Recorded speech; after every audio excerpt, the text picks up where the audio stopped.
Olá pessoal, tudo bem? Espero que sim. Eu sou o Fábio e vou falar sobre o artigo que eu escolhi. Ele foi publicado na Revista Pan-Americana de Saúde Pública, sob o título Doenças sensíveis ao clima no Brasil e no mundo, revisão sistemática. Os autores são Tatiane Cristina Moraes de Souza, Flávia Mâncio, Sandra de Souza Racon e Cristóvão Barcelos. A data de publicação foi 18 de julho de 2018. A data de submissão, para a gente saber quanto tempo demorou os trâmites, não estava disponível. Sobre o nosso percurso, primeiramente falaremos sobre as estatísticas, depois critérios JBI e, para concluir, faremos um balanço final. Aqui temos as métricas de submissão e publicação da revista do ano de 2013 até 2021. Pegaremos o ano de 2021 como referência. Notamos que foram submetidos um pouco mais de 1.300 artigos. Porém, desse número, menos de 200 foram publicados, ou seja, apenas 15% dos artigos submetidos foram publicados.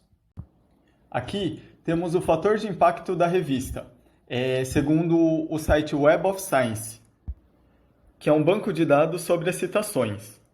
Então, o fator de impacto é um método usado para qualificar as revistas científicas com base nas citações que ela recebe. E o cálculo é feito somando-se as citações dos artigos recebidos e dividindo esse número pela quantidade de artigos publicados.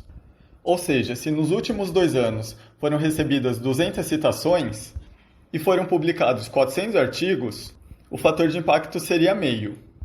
Como o fator de impacto da revista em 2020 foi 1,46, percebemos que houve um boom de citações da revista, especialmente por causa dos artigos publicados sobre a Covid-19. Agora, falando especificamente do nosso artigo, vemos que ele teve 2.102 visualizações, diversas visitas por mês, e apesar de estar em português, tiveram acessos do Brasil, Estados Unidos, Alemanha, China, França, Singapura, Finlândia, Irlanda, Canadá e Reino Unido. E a cidade que mais visitou o nosso artigo foi Ashburn, em Virgínia, nos Estados Unidos, com 265 visualizações. E para ter uma ideia, São Paulo teve apenas 72 visualizações. E agora utilizaremos os critérios JBI para avaliarmos essa revisão sistemática. São 11 os critérios da revisão sistemática. O primeiro deles é se a questão está clara e explícita. Eu avaliei que sim, especialmente pelo trecho. Quais variáveis climáticas podem influenciar a incidência de doenças e como esse processo se dá? O segundo foi se o critério de inclusão foi apropriado para responder à questão formulada. E eu também avaliei que sim, porque os autores descreveram diversos critérios de inclusão dos artigos na revisão sistemática. Já sobre a estratégia de pesquisa, achei adequada quando adotaram a metodologia Prisma e fizeram buscas nas bases Lilacs, PubMed, Scopus e Cielo. Mas também achei inadequada porque muitos estudos não utilizam a expressão doença sensível ao clima, e também porque a busca de artigos não contemplou todo o ano de 2017. Quanto à adequação dos recursos e fontes da pesquisa, avaliei como adequadas as bases de dados consultadas, Lilacs, PubMed, Scopus e Cielo. E talvez inadequadas não seja a palavra correta, mas os autores não buscaram estudos não publicados e excluíram a literatura cinza, que consta de relatórios de pesquisa técnica, projetos, documentos de trabalho, documentos do governo e avaliações, como recomenda a JBI. Próximo item é: os critérios de avaliação dos estudos foram apropriados? Inicialmente sim, porque eles falaram da adoção do método Prisma para análise das publicações. E sobre a avaliação crítica ser conduzida por 2 ou mais revisores independentes, não encontrei informação a respeito. E agora, já caminhando para o final, sobre os métodos para minimizar os erros na extração dos dados, não foi contemplada, especialmente pelo grande número de artigos selecionados, que inviabilizou a avaliação deles conforme todas as orientações da Prisma. Além disso, a ausência da avaliação da qualidade dos artigos também impediu a identificação de variáveis de confusão. E, por fim, outra limitação foi a delimitação temporal, que não contemplou todo o ano de 2017.